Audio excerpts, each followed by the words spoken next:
السلام علیکم ملګرو. عمران خان ته په جیل کې تکالیف نور هم سیوا شوي دي. د سیزونو بندیز په عمران خان باندې لګېدلی دی. په جیل کې سهولیات د عمران خان نه کټ کړل شوي دي.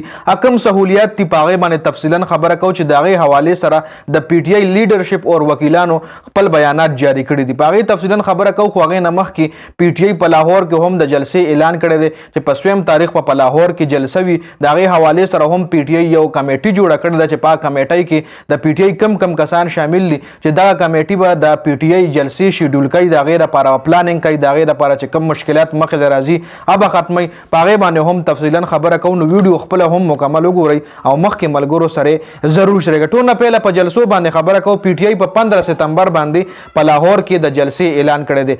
په 8 ستمبر باندې به اسلام آباد کې جلسه وي.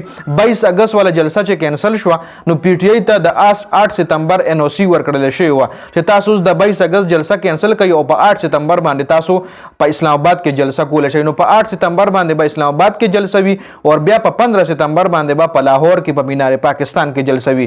لاهور کې چې کوم د پی ټي آی لیډرشپ ته هغه د پی ټي آی سره تعلقات لږ خراب دي. د پی ټي آی چې کوم د لاهور حماد اظهر دی هغه هم د پی ټي آی نه خفه شوی، چونکې پی ټي آی چې کوم لیډرشپ ته الیمین ګنډاپور، بیرسټر ګوهر، عمر ایوب وایي چې هغه حماد اظهر به موږ رضا کوو. بل په 8 ستمبر ته دا جلسې چې کومې دي د 8 ستمبر جلسه، د 15 ستمبر جلسه او دې نه پس راتلونکې چې کومې جلسې وي پی ټي آی ویلي چې موږ به د پاکستان په هر ضلع کې جلسه کوو.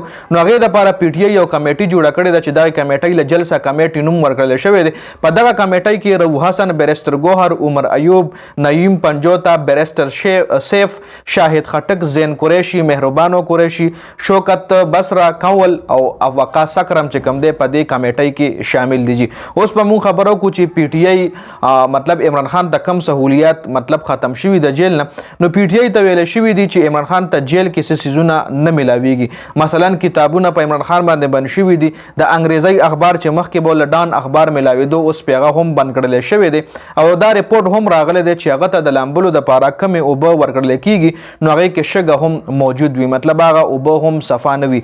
بل کپتان چې په کم جیل کې دی، په کم سیل کې دی، نو هغه سیل کې یو مین هول هم دی چې د هغه مین هول سر کولو کړلی شوی دی او د هغې سمیل چې کوم وي، بدبو چې کوم وي، په ټول جیل کې خورېږي او جیل کې د دغې سمیل په وجه باندې کیډې مکوړې هم ډېر زیات شوي دي.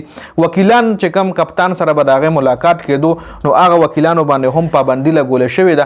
صرف د 2 کسانو اجازت به وي چې دا به هفته کې د 2 کسانو اجازت وي، که دروازې د دې لا کمپلیټ انفارمیشن نه دی راغلی، خو صرف 2 کسان عمران خان سره ملاوېدی شي. مطلب ملاقات هغه سلسله چې کومه وه د ملاقاتو چې کوم مطلب خلک په ملاوېدل کپتان سره په جیل کې لیډرشپ، نو په هغې باندې هم بندیز لګېدلی شوی دی.